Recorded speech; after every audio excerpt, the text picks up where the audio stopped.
வேற எவ்விதத்தில் என்ன செய்ய நடக்க. அதனால இன்னைக்கு இந்த வார்த்தையை தியானிக்கும் போது 3 பாயிண்ட் தான். இந்த 3 பாயிண்ட் நம்ம தியானிக்கும் போது நம்மளை கர்த்தருடைய சமூகத்துல ஒப்பு கொடுத்து, கர்த்தாவே என்னையும் ஏனோக்கை போல நீங்க என்ன செய்யுங்க, மாற்றித்தாங்க. நாம ஏனோக்கை போல மாறணும்ப்பா. எப்படி ஏனோக்கு மரணத்தை பார்க்காம எடுத்துக்கொள்ளப்பட்டாலும் அதே போல நானும் மரணத்தை ருசி பார்க்க கூடாது. எனக்கு மரணம் வரக்கூடாது, என் சரீரத்துக்கு மரணம் வரக்கூடாது. உங்களுடைய வருகையில இந்த சரீரம் மறுரூபம் அடையணும்ப்பா அப்படின்னு சொல்லி நம்ம கர்த்தரை இந்த வார்த்தையை வைத்து நம்ம என்ன செய்ய போறோம், தியானிக்க போறோம். வாசிக்கலாம், மீண்டும் அந்த வசனத்தை வாசிப்போம்.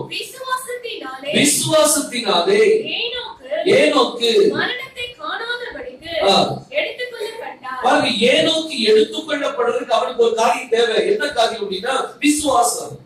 இந்த விசுவாசத்தினாலே அவன் மரணத்தை காணாதபடிக்கு என்ன செய்தானா, எடுத்துக்கொள்ளப்பட்டார். இன்னைக்கு எல்லாருக்குமே விசுவாசம் இருக்குது. இன்னைக்கு சில நாம நினைப்போம், நான் தேவனை ரொம்ப விசுவாசிக்கிறேன், ஐ பிலீவ் இன் ஹிம், நான் அவருக்காக உயிரை கொடுக்க கூட ரெடின்னு நினைப்பீங்க. ஆனா நம்மள அறியாமலே நம்ம வாயில அறிக்கை பண்ணிட்டு இருக்க நான் விசுவாசிக்கிறேன்னு சொல்லி, அவருடைய உள்ளத்துல எங்கேயோ ஒரு அவிசுவாசம் என்ன செய்யுது இருக்குது. ஒரு மனிதன் தன்னுடைய மகனுக்காக சீஷர்கிட்ட கொண்டு வந்தான். அவன் கொண்டு வந்து அவன் சீஷர்கிட்ட கொடுத்து, இவனை பிசாசு ரொம்ப வேதனைப்படுத்துறா, இவனுக்கு எப்படியாவது விடுதலை வேணும்னு சொல்லும் போது சீஷர்கள் அனைவரும் சேர்ந்து அவனுக்காக ஜெபித்தார்கள். ஆனா ஒண்ணும் நடக்கல, ஒரு காரியம் நடக்கல. அவன் நேர கம்ப்ளைண்ட் எடுத்துட்டு யோசிச்சுட்டு வந்தான். ஏசுகிறிஸ்து வந்து சொன்னார், இதே நான் சீஷர்கிட்ட என் பையனை கொண்டு போனேன், ஆனா அவங்களால இந்த பிசாசு துரத்த முடியலையே அப்படின்னு சொல்லி கேட்ட போது கர்த்தர் சொன்னார், நீ விசுவாசித்தால் தேவனுடைய மகிமை காண்பாய். அவன் விசுவாசம் இல்லாமலே அவன் ஜெபிக்கிறது கொண்டு வந்தான். ஆமா, விசுவாசம் இல்ல. அதுக்கு அப்பதான் அவன் நினைச்சான், கர்த்தாவே என்னுடைய அவிசுவாசம் நீங்கும்படி எனக்கு என்ன செய்யும், உதவி செய்யும். அவனுக்குள்ள ஒரு அவிசுவாசம் இருந்து அவனுக்கே என்ன செய்யல தெரியல. அவன் நினைச்சுக்கிட்டு இருந்தான், என்கிட்ட நம்பிக்கை இருக்குது, என்கிட்ட விசுவாசம் இருக்குது, நான் சீஷன்கிட்ட கொண்டு போனேன், ஆனா சீஷனால என்ன செய்ய முடியல, அங்க என் பையனுக்கு விடுதலை கொடுக்க முடியலன்னு சொல்லி அவன் நினைச்சான். ஆனா அவனுக்குள்ளே ஒரு பலவீனம் இருந்து, என்ன பலவீனம்னா அவிசுவாசம் தான் அந்த பலவீனம். இந்த அவிசுவாசம் மிகவும் பொல்லாதது. அவிசுவாசம் தான் பாவம். அவிசுவாசம் தான் என்னது, பாவம். மிகப்பெரிய பாவம் என்ன அப்படின்னா அவிசுவாசம் தான் பாவம். மிச்சது, திருட்டு, கொலை, இந்த காரியம், விபச்சாரம், இது எல்லாத்தையும் நீங்க பாத்தீங்கன்னா இது பாவத்தின் தன்மைகள். இது பாவத்தின் தன்மைகள். எப்படி ஆவியின் கனி அப்படின்னு சொல்லி உண்டோ அதே மாதிரி பாவத்தின் தன்மைகள் தான் இது. என்ன பாவம்? அவிசுவாசம் தான் என்னது, பாவம். ஒரு மனிதனுக்கு பாருங்க, அவன் எதுக்கு திருடுறான்? அவன்கிட்ட நம்பிக்கை எல்லாம் திருடுவானா? அவன்கிட்ட கர்த்தர் மேல முழுமையான ஒரு விசுவாசம் இருந்துச்சுன்னா அவன் திருடுவானா? திருட மாட்டான். அவனுக்கு ஒரு விசுவாசம் இருக்கும், என் தேவன் என்னை போஷிப்பார் அப்படிங்கிற விசுவாசம். அந்த அவிசுவாசம் இருக்கிறதுனால அவிசுவாசத்தை நிமித்தம் ஒரு விளைவு வருது. அவன் திருட்டுக்குள்ள என்ன செய்யலாம், போயிடுறான்.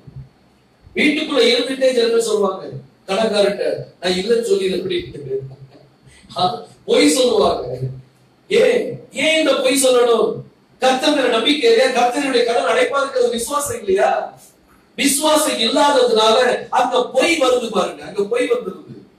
விசுவாசம் அவிசுவாசம் வந்து மிகப்பெரிய பாவம். அவிசுவாசம் வந்தாலே அவிசுவாசத்தின் தன்மைகள் என்ன செய்ய வெளிப்பட ஆரம்பிச்சிடும். கொலை, வெறி, திருட்டு, இப்படி பல காரியங்கள், இந்த தன்மைகள் என்ன செய்ய வெளிப்படும் பாருங்க. ஆனா ஆபிரகாம் தேவனை விசுவாசித்தான், அது அவனுக்கு என்ன செய்யப்பட்டதா, நீதியாக எண்ணப்பட்டது.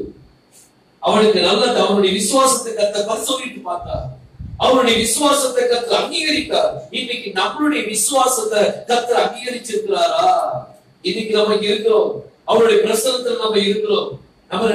நம்ம ஒருவேளை நம்ம நினைப்போம், நான் விசுவாசம் இல்லாமலே வந்திருக்கிறேன் அப்படின்னு நினைக்கலாம். ஆனா கொஞ்சம் உங்க உள்ளத்தின் ஆழத்தை கொஞ்சம் சிந்திச்சு பாருங்க. ஒரு உள்ளான மனிதன் உள்ள இருக்கிறாரு, அவனுக்குள்ள அந்த விசுவாசம் இன்னும் இருக்கிறான்னு கொஞ்சம் சிந்திச்சு பாருங்க. கொஞ்சம் தட்டி பாருங்களேன். பாருங்க, நம்ம அதான் அடிக்கடி கத்து சொல்வார் சீஷர்ல பார்த்து, உங்களுடைய விசுவாசம் வர்த்திக்கப்படும்படி தேவன் என்ன செய்யுங்க, வேண்டிக் கொள்ளுங்க. விசுவாசத்தை துவக்குகிறவரும் அதை முடிக்கிறவரும் அவர். அதுக்கு ஆதரே அவர் தான். அதனால கத்தாவே என்னுடைய விசுவாசத்தை இன்னும் என்ன செய்யுங்க, வளர செய்யுங்கப்பா. ஒரு தடவை ஒரு அம்மா, அவங்களுக்கு அப்பெண்டிக்ஸ் ப்ராப்ளம், படுக்கை அடுத்த கொஞ்ச நேரத்துல அந்த அப்பெண்டிக்ஸ் வந்து வெடிச்சாச்சுன்னா அவ்வளவுதான், ஆளு காலி. அவ்வளவு பரிதாபங்கள் கடைசி ஒரு சிச்சுவேஷன்ல வந்து நிக்கிறாங்க. அப்போ ஒரு ஊழியக்காரன் அழைத்து, எனக்காக இவங்களுக்காக கண்டிப்பா ஜெபம் பண்ண வாங்க அப்படின்னு சொல்லி கூப்பிடும் போது அவர் அங்க வந்து ஜெபிக்க வராரு. எல்லாரும் அழுதுட்டு இருக்கிறாங்க, ஏன்னா உயிர் பிரிய போகுது அப்படின்னு சொல்லி. கட்டில படுத்திருக்கிறாங்க தாப்பா, ரோமன் கேத்தலிக் சகோதரி அவங்க கட்டில படுத்துட்டு அழுதுட்டு இருக்கிறாங்க. வந்த உடனே எல்லாருக்கும் ஒரு கொஞ்சம் சந்தோஷம், போதர் வந்துட்டாரு, ஜெபம் பண்ணியாச்சு, நான் சரியாயிரும் அப்படிங்கிற ஒரு கொஞ்சம் ஒரு துளிர் விட்டுது பாருங்க. இவர் வந்த உடனே படுக்கையில படுத்திருந்த சகோதரிட்ட கேட்டாங்க, நான் ஜெபிச்சா சுகமாவும் சொல்லி உனக்கு விசுவாசம் இருக்கான்னு கேட்டாங்க. உடனே இந்த அம்மா சொன்னாங்க, விசுவாசம் இருக்கியா, நீங்க ஜெபம் பண்ணீங்கன்னா கண்டிப்பா நான் சுகமாயிருவேன் அப்படின்னு சொல்லி சொன்னாங்க. அப்ப பாஸ்டர் என்ன சொன்னாரு, உங்ககிட்ட விசுவாசமே இல்லை அப்படின்னு சொன்னாரு. இன்னைக்கு இப்படி சொன்னா எப்படி இருக்கு சிந்திச்சு பாருங்க. உங்ககிட்ட விசுவாசமே இல்லைன்னு சொல்லிட்டு அந்த ரோமன் கேத்தலிக் சகோதரி பதறி போயிட்டா. அவன் கதற ஆரம்பிச்சா, இல்லப்பா பாஸ்டர் என்கிட்ட விசுவாசம் இருக்கு, நீங்க ஜெபம் பண்ணுங்க. அவன் வழியில ஒரு பக்கம் இந்த வலி, ஒரு பக்கம் அவர் சொன்ன அந்த வார்த்தையின் வலி, இதனால துடிச்சுக்கிட்டு அவர் சொல்றா, இல்ல பாஸ்டர் என்கிட்ட விசுவாசம் இருக்கு, நீங்க எப்படியாவது எனக்கு ஜெபம் பண்ணுங்க, எனக்கு சுகமாயிடும். உடனே இந்த பாஸ்டர் சொன்னாரு, உனக்கு விசுவாசம் இருக்குன்னா மேல அந்த வளையல தொங்கப்பட்டிருக்குல்ல, அந்த வளையல கொஞ்சம் அசைச்சு காமி அப்படின்னு சொன்னார். உடனே இவர் சொல்லி, இந்த அப்பா சொல்லிருக்குது, நாங்க படுத்துக்கிட்டு இருக்கிறேன், அது எங்க வீட்டு ரொம்ப தூரத்துல, நான் எப்படி அந்த வளையல அசைக்க முடியும் அப்படின்னு சொல்ல போது, அப்பதான் போதர் சொன்னார், அப்படியானால் ஓட்ட விசுவாசம் இல்ல அப்படின்னு சொன்னார். உடனே இந்த அம்மா ஒத்துக்கிட்டு, சரியா என்கிட்ட விசுவாசம் இல்ல, உங்ககிட்ட விசுவாசம் இருக்கான்னு கேட்டுச்சு. என்கிட்டதான் விசுவாசம் இல்ல, உங்ககிட்ட இருந்துச்சுன்னா நீங்க அசைச்சு காமிங்கன்னு சொல்லுச்சு. உடனே இந்த போதர் என்ன சொன்னாரு, இயேசு கிறிஸ்துவின் நாமத்துல அசன் சொன்ன உடனே வளையல் அசைய ஆரம்பிச்சது. இதுதான் விசுவாசம். இத பார்த்த உடனே அம்மா பதறி போயிட்டா. உடனே இந்த போதகர் வந்து அந்த அம்மாவை பார்த்து, இயேசு கிறிஸ்து நாக்கு அப்பெண்டிக்ஸ் வெளியாகணும்னு சொல்ற உடனே இம்மீடியட்டா கியூர் ஆயிட்டு பாருங்க. இந்த விசுவாசம் இன்னைக்கு நமக்குள்ள என்ன செய்யணும், துளிர்விட்டு வரணும் பாருங்க. சாதாரண தலைவலியை நம்மளால அசைக்க முடியலையே, நம்ம என்னத்தை சாதிக்க போற சிந்திச்சு பாருங்க. நம்மகிட்ட விசுவாசம் இருக்கா இல்லையா ஒரு சோதிச்சு பாருங்க. நம்மள ஏனோக்கு விசுவாசத்தினாலே ஏனோக்கு என்ன செய்யப்பட்டானா, மரணத்தை காணாதபடிக்கு எடுத்துக்கொள்ளப்பட்டான். ஏனோக்கிட்ட இருந்த ஒரு காரியம் விசுவாசம். இன்னைக்கு அந்த விசுவாசம் தான் நம்மளுக்கு தேவை. கர்த்தரை கேட்கும், கர்த்தாவே எனக்கு அந்த விசுவாசத்தை தாங்கப்பா. ஒரு தடவை கர்த்தரை நம்ம நிச்சயமா நம்ம கேட்க கடமைப்பட்டிருக்கிறோம். வருத்தப்பட வேண்டாம். நம்மகிட்ட சில நேரம் நம்மகிட்ட அவிசுவாசம் வரும். நீங்க சிந்திச்சு பாருங்களேன், இன்னையில இருந்து நீங்க மார்க் பண்ணி பாருங்க, உங்களுடைய வாழ்க்கையில் நடக்கிற காரியத்துல விசுவாசத்தோடு நீங்க ஜெயிக்கிறீங்களா? எத்தனை தடவை நம்ம விடுறோம், கர்த்தர் எத்தனை தடவை தூக்கி விடுறாருங்கிறது பாருங்க. அப்படி நீங்க கர்த்தருக்கு, கர்த்தாவே என்னுடைய அவிசுவாசம் நீங்க எனக்கு நீங்க என்ன செய்ய உதவி செய்யுங்க, நீங்க எனக்கு விசுவாசத்தை தாங்கப்பா. நம்ம முழு மனசை நம்மள ஒப்பு கொடுத்தோம், நீங்க உண்மையை ஒத்துக்கிட்டோம் அப்படின்னா கர்த்தர் நம்மளுக்கு என்ன செய்வார், ஆசீர்வதிப்பார். பாருங்க, ஏனோக்கு மரணத்தை காணாதபடி என்ன செய்யப்பட்டானா, எடுத்துக்கொள்ளப்பட்டான். வாசிங்க யோவான் 11ஆம் அதிகாரம் 25-26 வாசிங்க. யோவான் 11ஆம் அதிகாரம் 25-26 வசனம். இயேசு அவளை நோக்கி, நானே உயிர்த்தெழுதலும் ஜீவனுமாய் இருக்கிறேன். இப்ப நல்லா கவனிங்க, இந்த வார்த்தை ரொம்ப முக்கியமானது. என்னை விசுவாசிக்கிறவர் மரித்தாலும் பிழைப்பான். என்னை விசுவாசிக்கிறவன் மரித்தாலும் என்ன செய்வான், பிழைப்பான். கர்த்தரை விசுவாசித்து மரிக்கிறாங்க அப்படின்னா அவங்க நிச்சயமா என்ன செய்வாங்க, உயிர்த்தெழுதல்ல வருவாங்க. அடுத்த செய்தி வாசிங்க. உயிரோடு இருந்து, இப்ப நம்ம உயிரோடு இருக்கிறோம். உயிரோடு இருந்து என்னை யோசுவாவை விசுவாசிக்கிறவன் எவனோ என்றென்றைக்கும் மரியாமலும் இருப்பான். இதை உங்களால விசுவாசிக்க முடியுமா? இதான் கேள்வி. அவரை உயிரோடு இருந்து விசுவாசிக்கிறது எவரும் ஒரு நாள் மறிக்க மாட்டாங்க. இதை உங்களால விசுவாசிக்க முடியுமா? இந்த விசுவாசத்தை தான் கர்த்தர் எதிர்பார்த்துட்டு இருக்காரு. நம்ம கர்த்தரை கேட்கும், கர்த்தாவே ஒன் செகண்ட் லார்ட், எங்களுடைய விசுவாசத்தை என்ன செய்யுங்க, வர்த்திக்க பண்ணுங்க. பாருங்க, எபிரேயர் 11ஆம் அதிகாரம் 5ஆம் வசனத்துக்கு நம்ம மீண்டும் திரும்புவோம், வாசிப்போம். விசுவாசத்தினாலே ஏனோக்கு மரணத்தை காணாதபடிக்கு எடுத்துக்கொள்ளப்பட்டான். தேவன் அவனை எடுத்துக்கொண்டபடியினாலே அவன் காணாமற் போனான். அவன் என்ன? அப்போ அன்னைக்கு இருந்த ஜனங்கள் அவனை தேடி பார்த்திருப்பாங்க. எங்க ஏனோக்கு காணமே தேடிப்பாங்க. ஏன்னா ஏனோக்கு தேவனோடு சஞ்சரிக்கிற ஒரு மகனாக இருந்தார். எப்போ 300 வருஷம் தேவனோடு என்ன செய்தான், சஞ்சரித்தான். தேவனோடு சஞ்சரித்தது என்னது? தேவனோடு நடத்த, தேவனுடைய வார்த்தை தியானித்துக் கொண்டே இருக்கிறது, எப்பவும் அவரோடு பேசிக் கொண்டிருக்கிறது. பாருங்க, நமக்கு அப்படிப்பட்ட நம்மளுடைய தேவன் மேல அப்படிப்பட்ட ஒரு காதல் உண்டாகும். அப்படிப்பட்ட ஒரு காதல் உண்டாகும். எப்பவும் அவர்கிட்டயே பேசிச்சு பாருங்க. காதல் வந்தாச்சும் உடனே போன் தான். அதுக்கு பிறகு குடும்பத்தை பார்க்க மாட்டாங்க, எதையும் பார்க்க மாட்டாங்க. அதே போன்ற ஒரு காரியம் உங்களுக்கு யாரோட அந்த காதல் வரணும்? யெகோவா பாருங்க. இந்த ஏனோக்கு 300 வருடம், ஒரு நாள் 2 நாள் அல்ல, 300 வருஷம் அவன் தேவனோடு சஞ்சரித்துக் கொண்டிருந்தான். அவனும் ஒரு குடும்பஸ்தன் தான், அவனுக்கும் எத்தனையோ பிள்ளைகள் இருக்கிறாங்க. ஆனா அவனுடைய வாழ்க்கை அவன் தேவனுக்கு என்று அர்ப்பணித்தான் பாருங்க. அவன் எப்பவும் தேவனை துதித்துக் கொண்டு, எப்பவும் தேவனோடு அவன் சஞ்சரித்துக் கொண்டிருந்த ஒரு மனுஷன், தியானம் பண்ணக்கூடிய ஒரு மனுஷன். தியானம்னா உட்கார்ந்துட்டு ஒரு இடத்துல உட்கார்ந்து அப்படியே தியானம் பண்ணுவாங்க, அந்த தியானம் சொல்றேன். நீங்க பஸ்ல போகும்போது உங்க பிரச்சனைகளை யோசிக்கிறீங்க பாருங்க.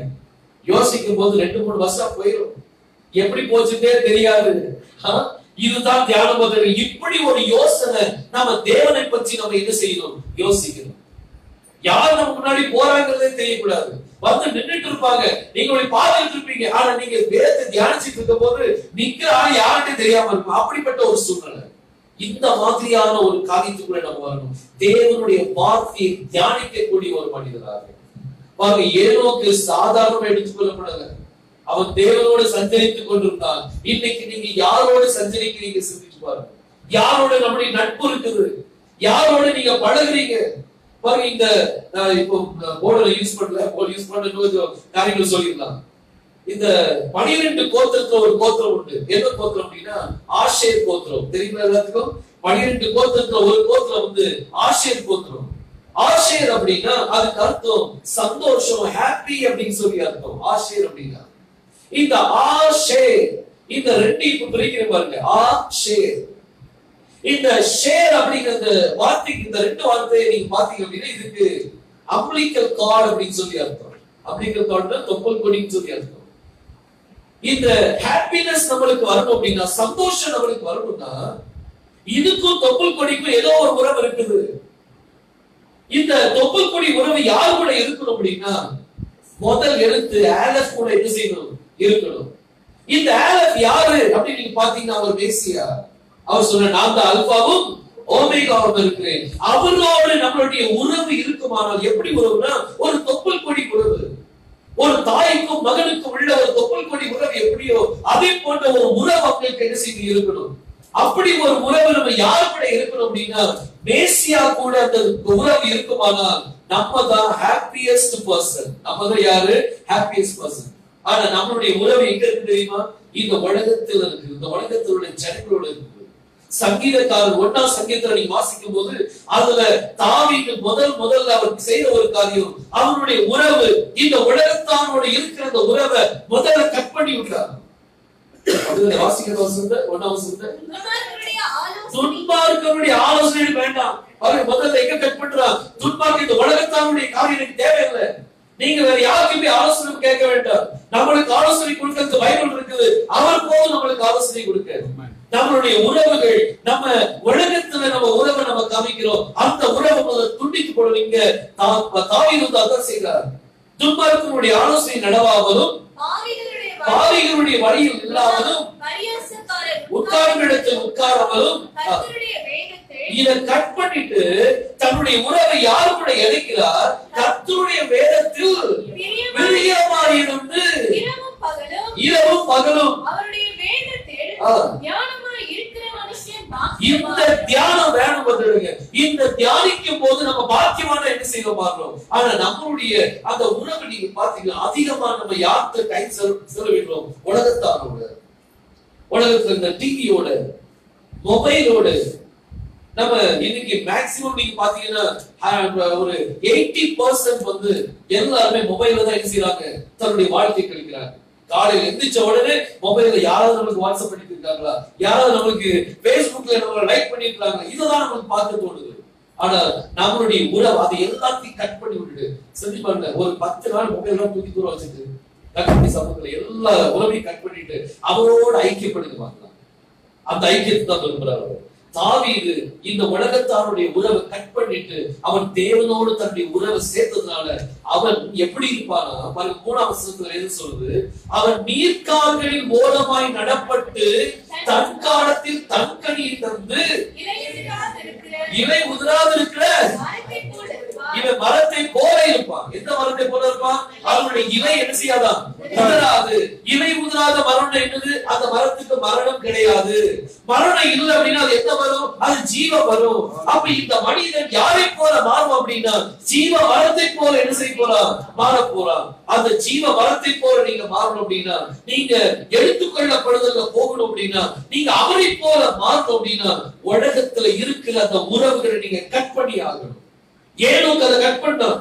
அவனுக்கு அவனுடைய பேரப்பிள்ளை இருக்கிறாங்க, அவனுடைய பிள்ளைகள் இருக்கிறாங்க, அவனுடைய மனைவி இருக்கிறார், அவனுடைய இளைஞர் பந்துக்கள் எல்லாரும் இருந்தாங்க. ஆனா எல்லாருடைய உறவையும் அவன் கட் பண்ணிட்டு 300 வருஷம் தேவனோடு என்ன செய்தான்? சஞ்சரித்துக் கொண்டிருந்தான். இந்த உறவு உங்களால உருவாக்க முடியுமா? எடுத்துக்கொள்ளப்படுதல போகணும், அவரோடு கூட போகணும். இன்னைக்கு நம்முடைய வாழ்க்கையை கொஞ்சம் ஒப்பிட்டு பாருங்க. ஏதோ கூடிய சம்பவத்தோடு அவன் விசுவாசித்தான், அதனால அவன் காணப்படாமல் போனார். 300 வருஷம் தேவனோடு சஞ்சரித்தான், அவன் காணப்படாமல் போனான். இங்க ஆதியாகமம் 5ஆம் அதிகாரம் 23ஆம் வசனத்துல நீங்க பார்க்கலாம். அவன் காணப்படாமல் போனான். பாருங்க, 3வது பாயிண்ட் பாருங்க. முதல் பாயிண்ட் வந்து அவன்கிட்ட விசுவாசம் இருந்துச்சு. 2வது காரியம், அவன் தேவனோடு என்ன செய்து கொண்டிருந்தான்? சஞ்சரித்துக் கொண்டிருந்தான். 3வது காரியம் மிக மிக முக்கியமான ஒரு காரியம். பாருங்க, வாசிங்க. எபிரேயர் நிருபம் 11ஆம் அதிகாரம் 5ஆம் வசனத்தை வாசிப்போம். விசுவாசத்தினாலே ஏனோக்கு மரணத்தை காணாதபடிக்கு எடுத்துக்கொள்ளப்பட்டான். தேவன் அவனை எடுத்துக்கொண்டபடியினாலே அவன் காணப்படாமல் போனான். அவன் தேவனுக்கு பிரியமானவன் என்று அவன் எடுத்துக்கொள்ளப்படுவதற்கு முன்னாடியே சாட்சி பெற்றான். இன்னைக்கு நம்ம சாட்சி எப்படி இருக்கு பாருங்க. நம்ம அக்கம் பக்கத்துல கேட்டாங்கன்னா தெரிஞ்சு நம்ம சாட்சி எப்படி 10 நாள் தண்ணி வரலாட்டி நம்ம சாட்சி தெரிஞ்சு போயிடும். 10 நாள் தண்ணி வரலன்னா அதுக்கு பிறகு நம்ம சாட்சியை நம்ம பக்கத்துல உள்ளவங்க என்ன செஞ்சிருவாங்க? சொல்லிடுவாங்க. நம்மளுடைய வாழ்க்கை மாறக்கூடாது. எந்த சூழ்நிலையா இருந்தாலும் சரி, எவ்வளவு. அதனாலதான் பவுல் சொல்றாரு, பசியோ பட்னியோ நிர்வாணமோ வியாகுலமோ எது வந்தாலும் சரி, கிறிஸ்துவின் அன்பை விட்டு என்னை பிரிப்பவர் யார்? எல்லா நேரத்திலும் அவன் எப்படி இருக்கா அப்படின்னா, அந்த உயிர்த்தலின் வல்லமை பெற்றுக் கொள்வதற்காக சகலத்தையும் குப்பையாக வேண்டுகிறார். எல்லாத்தையும் என்ன நஷ்டமும் குப்பையுமாக என்ன பாருங்க. எதுக்கு? அந்த உயிர்த்தலின் வல்லமை எனக்கு வேணும் அப்படின்றதுக்காக. இன்னைக்கு அதை விட மேலாக நம்ம அவரோடு கூட எடுத்துக்கொள்ளப்படுதல போடுமே. அப்போ நம்ம அவருடைய அன்பை விட்டு நம்மளை யாருமே என்ன செய்யக்கூடாது? அசைக்க முடியாத ஒரு நேசம் நம்மகிட்ட இருக்கின்றது. அந்த உறவு யாரு எப்படி வந்தாலும் சரி, அந்த உறவு பாருங்க. எனக்கு சாதாரண தாவீதுக்கு ரொம்ப குறிப்பாங்க அவங்களுடைய வாழ்க்கை. அவங்க சொன்னாங்க, எங்கள் தேவன் எங்களை தப்புவிக்க வல்லவர், தப்புவிக்காமல் போனாலும் சரி நாங்கள் இந்த விக்கிரகத்தை வணங்க மாட்டோம் சொல்லி சொன்னாங்க. இது நடக்கும் போது நம்ம இந்த மாம்சத்துல தான் அவங்க பார்த்துட்டு இருக்கோம். ஆனா அவைக்குரிய உலகத்துல வேற ஒரு காரியம் நடந்துட்டு இருக்கும்போது, ஒரு சின்ன உதாரணம் சொல்றேன். மீகா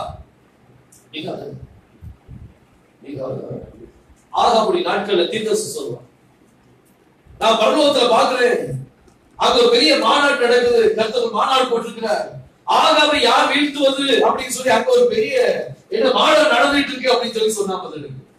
இதே மாதிரி இந்த உலகத்துல ஒரு காரியம் நடக்குது. இன்னைக்கு எலெக்ஷன் வரப்போகுது அப்படின்னா மாநாடு எங்க நடக்கும்? முதல்ல மேல நடக்கும். யாரை எப்படி வீழ்த்ததும் யார் எப்படி வீழ்த்த போறா அப்படிங்கிற மாநாடு எங்க நடக்கும்? மேல நடக்கும். பதிலுக்கு ஷாத்ராக் மேஷாக் ஆபத்நேகோ இந்த 3 பேரும் அக்கினிக்குள்ள போட போறாங்க. அப்போ மேல ஒரு பெரிய மாநாடு நடக்குமா நடக்காதா? எல்லாரும் பார்த்துட்டு இருக்காங்க. பாபிலோன் தேசத்துல இந்த 3 பேர் தான் விசுவாசிகள். இந்த 3 பேருக்கு இந்த கதியா? இவங்க தெளிவா இருந்தாங்க, இவங்களோட விசுவாசத்துல தெளிவா இருந்தாங்க. எங்கள் தேவன் எங்களை தப்புவிக்க வல்லவர், அவர் தப்புவிக்காமல் போனாலும் சரி நாங்கள் இந்த விக்கிரகத்தை வணங்க மாட்டோம். இப்ப இந்த சீனை சொல்ற உடனே முழு பரலோகமும் அவங்கள பார்த்துட்டு இருந்திருக்கலாம். முழு பரலோகம் பார்த்துட்டு இருந்திருக்கலாம். ஒருவேளை தாவீது அந்த ராஜா சொல்லிப்பா, சொல்லுவா, இந்த 3 பேரையும் அக்கினி வந்து 7 மடங்கு என்ன செய்யறாங்க, கொட்டி வைக்கிறாங்க. 3 பேர் அக்கினி தூக்கி போடுங்க அப்படின்னு சொல்லும் போது காபிரியேல் தூதன் ஓடி வந்திருப்பானா, வந்திருக்க மாட்டாரா? வந்திருப்பான். கர்த்தாவே என்ன நடக்குது, நீ ஒரு வார்த்தை சொல்ல, நான் போய் எல்லாத்தையும் என்ன செஞ்சிடறேன் மாத்திரேன்னு சொல்லிருக்கலாம். நமக்கு தெரியாது. அங்க பரலோகத்துல ஒரு சம்பவம் நடந்துட்டு இருக்கும். ஆனா கர்த்தர் சொல்லிருப்பார், நீ அமைதியா பார்த்துட்டு என்ன நடக்குன்னு சொல்லி. இது ஓ வேலை இல்ல, இது ஒரு மனிதனுக்குள்ள வேலை. மிகாயில் ஓடி வந்திருக்கலாம், பல தூதர்கள் அவங்க கேட்டிருக்கலாம். ஆனா கர்த்தர் அவங்களை பார்த்துக்கிட்டு இருக்க மட்டும் சொல்றார். எல்லாரும் பார்த்துக்கிட்டு இருக்காங்க. விசுவாசத்தை பாருங்க, எப்படி விசுவாசம். நீங்க அப்படிப்பட்ட விசுவாசம் நம்மளுக்கு வேணும். அவனை கட்டுனாங்க. கெட்ட போது பரலோகம் காட்சி பார்த்துக்கிட்டே இருக்குது. விசுவாசிகளை கட்டி கொண்டு போயிட்டு இருக்காங்க அப்படின்னு சொல்லி கட்டி பலவான்கள் வந்து கட்டுனாங்க, தூக்கி கொண்டு போறாங்க. கொண்டு போகும்போது அந்த அக்கினி, அந்த உஷ்ணம் அவ்வளவு பலமா இருந்துச்சு. தூக்கிட்டு போறவங்க செத்து போயிட்டாங்க. ஆனா விழுந்தவங்களுடைய கட்டுகள் அறந்து போச்சு. கர்த்தர் அங்க இறங்கி வந்தார். ஒரு தூதன் வரல, தேவனே இறங்கி வந்துட்டார். மனுஷகுமாரனுக்கு ஒப்பானவங்க நிக்கா கண்டேன்னு சொல்லி பார்க்கிறார். தேவன் இந்த இடத்துல இறங்கி வர, இறங்கி வந்து அவங்களுக்கு ஒருவேளை காத்து வீசிருக்கலாம். அந்த தீ சூளை அவங்க உடம்ப தொடவில்லை. எப்படி நடந்துச்சு? இவங்களுடைய விசுவாசம் சிங்காசனத்துல இருந்த தேவனை கீழே வரும்படியாக செய்வது. இன்னைக்கு நம்மளுடைய விசுவாசம் எப்படி சிந்திச்சு பாருங்க. ஏனோக்கை போன்ற ஒரு விசுவாசம், ஏனோக்கு போன்ற ஒரு உறவு.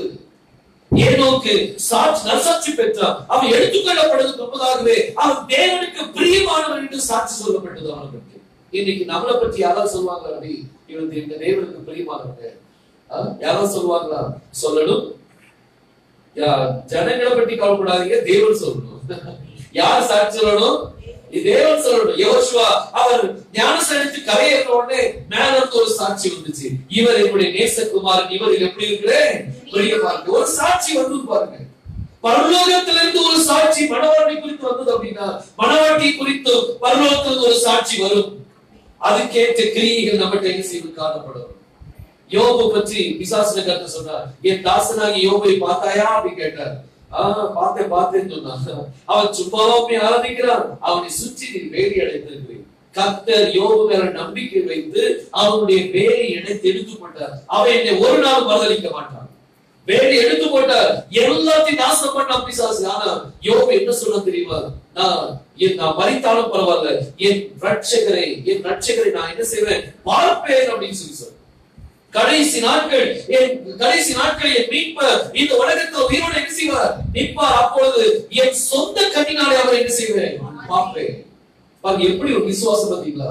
இன்னைக்கு அந்த விசுவாசம். தேவன் யோபு பற்றி நல்ல அருமையா சாட்சி சொன்னார். பாருங்க யோபு 1ஆம் அதிகாரம் 8ஆம் வசனத்தை வாசிங்க. கர்த்தர் சாத்தானை நோக்கி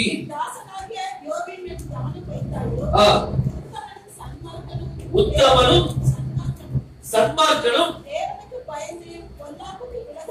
பாருங்க இவனை பற்றி என்னென்ன சாட்சினா வருது பாருங்க. திரும்ப அந்த பொதுவா வாசிங்க. கர்த்தர் சாத்தானை நோக்கி கவனம் வைத்தாயோ உத்தமன். அவன் யாரா? உத்தமமான ஒரு மனுஷன். உத்தமனும் சன்மார்க்கனும். இவன் யாரா? தேவனுக்கு பயந்து பாவத்துக்கு விலகுறவமான. இவனை போல பூமியில யாருமே இன்னைக்கு நம்மளை பார்த்து சொல்லுவாரா? ஒன்னிய மாதிரி இந்த உலகத்துல யாருமே இல்லை அப்படின்னு சொல்லணும். சொல்லுவாங்க ஜெனரல், ஒன்னுமே ஒரு மனுஷனை பார்த்ததே இல்லையா அப்படின்னு சொல்லுவாங்க. ஏதாவது தப்பு பண்ணிட்டாங்கன்னா நம்பிக்கை துரோகம், அதுதான் அந்த டைம்ல தான் சொல்லுவாங்க. நம்பிக்கை துரோகம் யாராவது பண்ணிட்டாங்கன்னா உடனே சொல்லுவாங்க, ஒன்னிய மாதிரி ஒரு மனுஷன் உலகத்துல பார்த்ததே இல்லை அப்படின்னு சொல்லுவாங்க. நம்மளை பார்த்து தேவன் ஒரு சாட்சியம், நற்சாட்சி. இவனை போல இந்த பூமியில ஒருவனும் இல்லை. பற்றி கத்த சொன்னார், இவன் நீதிமான், இவனை போல நீதிமான் இந்த உலகத்துல யாரும் இல்லை அப்படின்னு சொல்லி சொன்னார். இன்னைக்கு அட்லீஸ்ட் நம்மளை பார்த்து கத்தர் என்ன சொல்லணும்னா, நம்ம இருக்கிற வீதியில இவனை போல ஒரு நீதிமான் யாரும் இல்லைன்னு சொல்லணும். நம்ம இந்த வீதியில இருக்கிறோமோ அந்த வீதியில இவனை போல ஒரு நீதிமான் வேற யாரும் இல்லை. நம்ம இருக்கிற பில்டிங், நம்ம இருக்கிற ஊர், நம்ம இருக்கிற சிட்டி, நம்ம இருக்கிற கண்ட்ரி, நம்ம இருக்கிற இந்த உலகத்துல கர்த்தர் நம்மளை பார்த்து சொல்லி இவனை போல இந்த உலகத்துல யாரும் இல்லை. மோசே பார்த்து சொன்னார், இவனை போல உத்தமமான மனுஷன் இந்த உலகத்துல யாருமே இல்லை. இன்னைக்கு நம்மளை பற்றி கர்த்தர் சாட்சி சொல்றோம். ஏனோக்கை பற்றி இந்த 3 காரியம் இருந்துச்சு. ஒன்னு, அவன்கிட்ட விசுவாசம் இருந்தது. இரண்டாவது, அவன் தேவனோடு சஞ்சரிக்கிற ஒரு மனிதன். உலகத்தினுடைய நட்புகள் எல்லாத்தையும் துண்டித்து போட்டு அவன் தேவனுடைய நட்பு அவன் நாடினான். மூணாவது காரியம், அவனை பற்றி ஜனங்கள் சாட்சினாங்க. என்ன சாட்சினாங்கன்னா, இவன் தேவனுக்கு பிரியமானவன். மேல இருந்து மணவாளன் பற்றி சாட்சி வந்துச்சு, இவன் என் நேச குமாரன், என் பிரியமான குமாரன். நேசகுமாரன் என்னது? பிரியமான குமாரன். இன்னைக்கு நம்மளை பற்றி பரலோகத்துல ஒரு சாட்சி உண்டார். கர்த்தர் சொன்ன, இந்த பூமியில என்னை பற்றி நீங்க அறிக்கை பண்ணிட்டீங்கன்னா நான் உங்களை பற்றி பிதாவுக்கு முன்பதாக நான் என்ன செய்வேன்? சாட்சி சொல்றேன். நம்மளுடைய சாட்சி அங்க இருக்குது. இந்த 3 காரியம் இருந்துச்சுன்னா நீங்க மறிக்க மாட்டீங்க, நீங்க சாக மாட்டீங்க. சிம்பிளா சொன்னா சாவு கிடையாது, நமக்கு சாவு கிடையாது. நம்ம மறிப்பதற்காக நம்மளை தெரிந்து கொள்ளவில்லை. கர்த்தர் ரத்தத்தை சிந்தனை இந்த கடைசி நாட்கள்ல கர்த்தர் நம்மளை தெரிந்தெடுத்துக்காருன்னா நம்மளை மறிப்பதற்காக அல்ல, நம்ம எடுத்துக்கொள்ளப்படுவதற்காக, மரணத்தை ஜெயித்து அவருடைய சமூகத்தில் போவதற்காக நம்மளை தெரிந்து கொண்டார். நம்ம கர்த்தர் கேட்டார்ல, பார்த்தார்கிட்ட கேட்டார், உயிரோடு நீ விசுவாசிக்கிற என்று மரியாமலும் இருப்பார், இதை உன்னால் விசுவாசிக்க முடியுமா? இன்னைக்கு அதே கேள்வி நீங்க உங்ககிட்ட கேட்கிறேன். உயிரோடு இருந்து மேசியாவை விசுவாசிக்கிறவர்கள் ஒரு நாளும் மறிக்க மாட்டார்கள், இதை உங்களால விசுவாசிக்க முடியுமா? இந்த விசுவாசம் நீங்க நம்மளுக்கு வேணும். பாருங்க, நம்மளுடைய விசுவாசத்தை சோதிச்சு பாருங்க. நான் இந்த கண்ணாடியை நீங்க உங்க முன்னாடி வச்சுட்டேன், வேதத்தின் கண்ணாடி உங்க முன்னாடி வச்சாச்சு. உங்களுடைய உள்ளான மனிதன்ல இருக்கிற குறைபாடுகளை நீங்க என்ன செய்யறீங்க? நிறைய சரி பண்ணிக்கலாம். நம்ம எவ்வளவு உலகத்துல ரொம்ப அழகா தெரியணும், எல்லாம் பார்த்தாங்கன்னா ரொம்ப ஒரு மாதிரி பார்த்துக்கூடாது அப்படின்னு சொல்லி எவ்வளவு மேக்கப்கள், எவ்வளவு காரியங்கள் நம்ம பண்றோம். ஆனா உள்ளான மனிதனை கொஞ்சம் ஆராய்ந்து பாருங்க. கண்ணாடியில போய் பாத்தீங்கன்னா உள்ளான மனிதன் தெரிய மாட்டான், வெளியே உள்ள மனிதன் தெரிய மாட்டான். ஆனா உள்ளான மனிதனை பார்க்கக்கூடிய ஒரே ஒரு கண்ணாடி இந்த வேத கண்ணாடி தான். இன்னைக்கு இந்த கண்ணாடியில கொஞ்சம் பாகத்தை நான் உங்க மத்தியில திறந்து வச்சிருக்கேன். இதை நீங்க பார்த்து உங்களுடைய உள்ளத்தை கொஞ்சம் டெஸ்ட் பண்ணி பாருங்க. கர்த்தாவே, நானும் எடுத்துக்கொள்ளப்படுறத போனப்பா, நீங்க எனக்கு உதவி செய்ய சொல்லி கேளுங்க, அவர் நிச்சயமா நம்மளுக்கு உதவி செய்வார். நாம் ஜெபிக்கலாம். கண்களை மூடி நம்ம ஜெபிக்கலாம். ஸ்தோத்திரம் கர்த்தாவே, வானத்தையும் பூமியையும் படைத்த எங்களை யெகோவா மேசியாவை துதிக்கிறோம். ஸ்தோத்திரம் அப்பா, ஹல்லேலூயா, துதிக்கிறோம். ஏனோக்கை குறித்து நாங்கள் தியானித்தோம். யாரும் எழுந்திருப்போமா? எழுந்தது ஜெபிக்கிறோம். கர்த்தருடைய சமூகத்துல முழு மனதோடு நாம இன்னைக்கு உங்க மத்தியில் ஒரு கண்ணாடி வச்சு, கண்ணாடி தான் இருந்தது. ஆனா இந்த கண்ணாடி உங்களுடைய வாழ்க்கையை மாற்றிடும். உங்களுடைய உறவுகள் இந்த உலகத்தானோடு இருக்க வேண்டாம். நம்மளுடைய உறவை கர்த்தரோடு இணைச்சிருங்க. எப்பவும் இரவும் பகலும் அவரை தியானிக்கிற மகனாக கர்த்தர் மாற்றணும். அவர் உங்களோடு பேசுவார். ஏனோக்கோடு பேசுகிறதே, ஏனோக்கோடு உள்ளாகிற தேவன், அவர் உங்களோடு உள்ளாகும். அப்பா முகத்தை பார்க்கணும், அழகான கண்கள் ரசிக்கணும். அப்பா முகத்தை பார்க்கணும், அழகான கண்கள் ரசிக்கணும். இதுவே எனது ஆசை, இதுவே எனது வாஞ்சை, இதுவே எனது ஆசை, இதுவே எனது வாஞ்சை. ஆதாமோடு பேசின தேவனே, ஏனோக்கோடு உலாவின தேவனே, ஆதாமோடு பேசிய தேவனே, ஏனோக்கோடு உலாவின தேவனே. ஏன் இந்த மௌனமே இன்று என்னோடு பேசுமே? ஏன் இந்த மௌனமே இன்று என்னோடு பேசுமே? அப்பாவும் முகத்தை பார்க்கணும், அழகான கண்கள் ரசிக்கணும். அப்பாவும் முகத்தை பார்க்கணும், அழகான கண்கள் ரசிக்கணும். இதுவே எனது ஆசை, இதுவே எனது வாஞ்சை, இதுவே எனது ஆசை, இதுவே எனது ஆசை. பிரியமானவர்களே, கண்களை மூடி ஜெபிப்போம். அருமையான வேத வசனத்தை Hebrew chapter 11 verses 5 எபிரேயர் 11:5 மிக அழகாக ஏழையை குறித்து முன்னிறுத்தி அறிவித்த ஆண்டுகள் இந்த பூமியிலே அவர் எப்படி வாழ்ந்தார், அவரை குறித்து 3 காரியங்கள் வாழும் பொழுதே சாட்சி சொல்ல வேண்டும். பிரியமானவர்களே, என் அம்மா கேட்டாங்க, இந்த காம்ப்ளெக்ஸ்ல இத்தனை வருஷம் இருக்கிறே யார்கிட்டயாவது சண்டை போடலையான்னு கேட்டாங்க. பிரியமானவர்களே, 40 வீடு இருக்கிறது. இந்த 40 வீட்டுல யார்கிட்டயுமே சண்டை போடாம வாழ்க்கையா என்று கேட்டார்கள். யாருக்கிட்டமே நான் சண்டை போடவில்லை. என் அன்பு சகோதரியே, பூமியில ஒரு மனுஷன் வாழ்கிறான் என்றால் தாவீது சங்கீதம் 1:1 வாசிக்கும் பொழுது அவன் உலக காரியங்களை கற்பனுகிறான், கர்த்தரோடு இணைந்திருக்கிறான். ஆமென் சொல்லுங்க. என் அன்பு சகோதரியே, நாம் அநேக நாட்கள் பூமிக்குரிய காரியங்களை முழுகி கிடக்கிறோம். இங்க ஒரு கால், அங்க ஒரு கால், வைராக்கியம் இல்லாத ஜனமாய் இருக்கிறோம். ஆனால் தாவீதோ அவன் உலகத்தை கற்பனுகிறான், கர்த்தரோடு கனெக்ட் ஆகிறான். அவனுடைய நெட்வொர்க் மிக பிரகாசமா இருக்கிறது. எந்த ஏரியாவுக்கு போனாலும் சிக்னல் கிளியரா இருக்கிறது. 7 முறை கர்த்தரை ஆராதிக்கிறார் ஒரு நாளைக்கு. அதை பார்த்து தான் இஸ்லாமியர்கள் 5 முறை ஆராதிக்கிற ஒரு பழக்கத்தை கொண்டு வந்தார். கைதடி கர்த்தரை ஸ்தோத்திரம் பண்ணுங்க. கர்த்தர் எவ்வளவு நல்லவர்.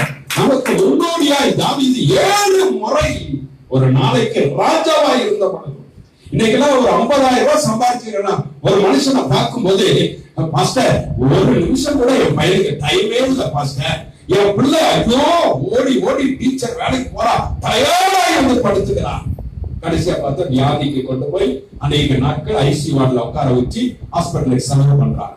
டீச்சர், ஆடிட்டர், வக்கீல், டாக்டர்ஸ் எல்லாம் டைமே இல்லைங்க. சம்பாதித்து பணத்தை வாங்கி போறதுக்கே டைம் இல்லை.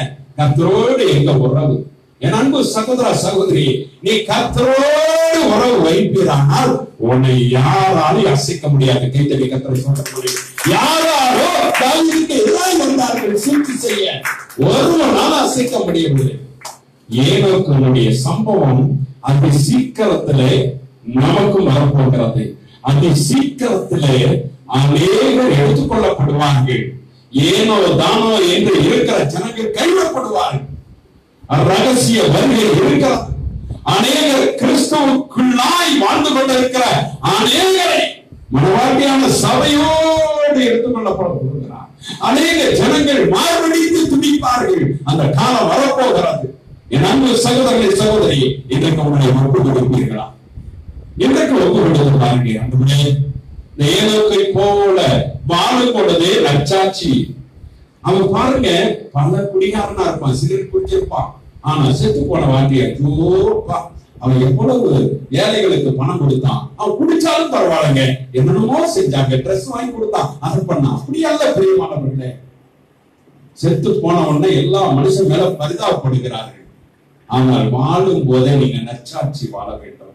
ஏனோக்கு எப்படிப்பட்ட ஒரு 3 காரியத்தை குறித்து மிக அழகாய் பாஸ்டர் மாற்று பாண்டியன் மூலமாய் கர்த்தர் வெளிப்படுத்தின ஒரு வெளிச்சம். இதை இன்றைக்கு பிடித்துக் கொள்ளுங்கள். கர்த்தர் இந்த காலங்களை ஆசீர்வதிப்பாராக. இந்த நாளிலே ஜெபிப்போம். எங்க அன்பின் பரமபிதாவே, நன்றியோடு துதிக்கிறோம். உலகத்தை கற்பனணும். நாங்க உலகத்தோடு கூட ஒன்று இருந்த அந்த நேரத்திலே எல்லாத்தையும் விட்டு விட்டு வரும் பொழுது யாருமே எங்களுக்கு இல்லப்பா. டிவி கிடையாது, ஒண்ணு கிடையாது, சொந்த பந்தங்க எல்லாம் கட்டாச்சு. இவன் எல்லாத்தையும் விட்டுட்டு போனானே சொல்லி எல்லாம் கட் பண்ணிட்டு ஆவிக்குரிய சிந்த, ஆவிக்குரிய பேச்சு, அவனை குறித்தே பேச பேச பேச பேச பேச கர்த்தர் நாளுக்கு நாள் விருத்தியடைய வைத்தீரப்பா. உம்மோடு உறவாட கர்த்தர் கிருபை செய்தீரப்பா. அந்த இன்னும் நாளுக்கு நாள் நாங்கள் உம்மோடு ஐக்கியம் வைக்க வேண்டும். சங்கீதம் 1:1 வாசிக்கிறோம், 2ஆம் வசனம் வாசிக்கிறோம், 3ஆம் வசனம் வாசிக்கிறோம். அதுல அத்தனை வசனங்களும் எவ்வளவு அழகா எப்படி வாழ வேண்டும், யாரோடு ஐக்கியப்பட வேண்டும் என்று சொல்லி சங்கீதம் 1 மிக தெளிவாக எங்களுக்கு கற்றுக் கொடுத்திருக்கிறீர். ஆனால் இன்றைக்கு ரட்சிக்கப்பட்டோம், உலகத்தோடு அதிகமான நாட்கள் ஐக்கியம் வைத்துக் கொள்ளுகிறோம். இங்க ஒரு கால, அங்க ஒரு கால, பரிசுத்த ஓய்வு நாள் அதை விட்டு விடுகிறோம்ப்பா. எவ்வளவு இம்பார்ட்டன்ட்.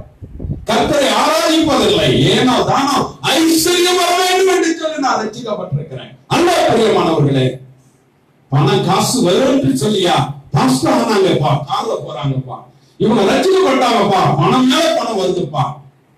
என் அன்பு சகோதரா சகோதரியை, நான் அவரை மட்டும் தான் பிடிச்சங்க. எல்லாத்தையும் அதிசயங்களை காண பண்ணி கொண்டிருக்கிறார். உங்க வாழ்க்கையில அதிசயங்களை காண பண்ண வேண்டும் என்றால் ஒரே பக்கம், ஒரே வழி, நானே வழியும் சத்தியம் ஜீவனமாய் இருக்க அவரை மாத்திரம் பிடிங்க. கர்த்தர் உங்களை ஆசீர்வதிப்பார். இந்த காலவெளியை ஆசீர்வதிப்பா. வைராக்கியமுள்ள ஒரு சந்ததியா, விசுவாசமுள்ள ஒரு சந்ததியா. என் அன்பு சகோதரி சகோதரி, அருமையான ஒரு பாஸ்டர் போய் ஜெபிக்கிற பொழுது அப்படி சொன்ன ஒரு அருமையான தாயா பார்த்து கேட்ட பொழுது எனக்கு விசுவாசம் இருக்கிறது என்று சொன்ன பொழுது அதை அசைத்து காட்டுங்க என்று சொன்ன பொழுது ஒரு ஊழியக்காரன் அசைக்க முடியாது, அது கட்டளையிட்ட பொழுது அசைவாடுபடியாக செய்ய அந்த விசுவாசம் இருந்தது. என் அன்பு சகோதரனை சகோதரியே, இன்றைக்கு ஊழியக்காரனை விசுவாசி அசைக்கிற ஒரு காலமாய் இருக்கிறது. ஏனோ தானோ என்று சொல்லி அநேக காரியங்கள், தேவையில்லாத வார்த்தைகளை சொல்லி அவருடைய வேதனைப்படுத்துகிற விசுவாசம் தான் இருக்கிறத வழியே அசைக்கிற விசுவாசம் இன்றைக்கு அநேக ஜனங்கள் மத்தியில இல்லை. ஆகவே இந்த காலங்களில ஒரு அசைவு உண்டாக வேண்டும். ஜெபிக்கும் பொழுது அசைவு உண்டாக வேண்டும். என் அன்பு சகோதரனை சகோதரி, இன்றைக்கு உங்களை தாழ்த்தி ஒப்பு கொடுங்க. இந்த கால வேளையை கர்த்தர் தாமே ஆசீர்வதிப்பாராக. இந்த அருமையான தேவ செய்தியை கொடுத்த அருமையான ஐயாவை, அவருடைய துணைவியார், பிள்ளைகளை கர்த்தர் தாமே ஆசீர்வதிப்பாராக. அவருடைய ஊழியத்தை கர்த்தர் மேன்மைப்படுத்துகிறார். அவருடைய எல்லா பொருளாதார தேவைகளை கர்த்தர் சந்திப்பீரார். ஏதோ என்னை காப்பாற்றினாலும் காப்பாற்றாமல் போனாலும் நான் இப்படிப்பட்ட விக்கிரகங்களை நான் வழிபட மாட்டேன் என்று தானியேலை குறித்து பார்க்கிறோம், சாத்ராக் மேஷாக் ஆபேத்நேகோவை குறித்து பார்க்கிறோம். அது போலத்தான் வாழ்க்கை ஒரே ஒரு முறை வைராக்கியம் இருக்க வேண்டும். பணம் காசுக்காக விசுவாசத்தை இழக்கக்கூடாது, செல்வத்துக்காக விசுவாசத்தை இழக்கக்கூடாது, ஐஸ்வர்யத்துக்காக விசுவாசத்தை இழக்கக்கூடாது, அந்த ஒரு கால் இந்த ஒரு கால் வைத்து வாழக்கூடாது. மனுஷர்களை அந்த மனுஷர்களுக்கு அவர்களுக்கு அப்படியே மோல்டு பண்ணுவதை போல திருப்திப்படுத்துவதற்காக வாழக்கூடாது. பிரியமானவர்களே, கர்த்தருக்காய் வைராக்கியமாய் வாழுங்கள். தாவீது அதைத்தான் செய்தார், உயர்ந்த ஸ்தானத்தில் வைத்தார். ஆகவே உங்களையும் அதுபோல தாவீதுக்கு உண்டானதான ஒரு வைராக்கியம், ஒரு சாத்ராக் மேஷாக் ஆபேத்நேகோவுக்கு போல ஒரு வைராக்கியத்தை கர்த்தர் கொடுப்பாரா. தானியேலுக்கு இருந்த ஒரு வைராக்கியம் உங்களுக்கு கர்த்தர் கொடுத்து ஆசீர்வதிப்பாராக. இயேசு கிறிஸ்துவின் நாமத்தினாலே ஜெபிக்கிற நல்ல பிதாவே, ஆமென், ஆமென், ஆமென். இந்த நாளிலே காணிக்கைக்காக நம்மத்திலே வந்திருக்கிறதானே அருமையான பாஸ்டர் சாலமோன் அவர்கள் முன்பு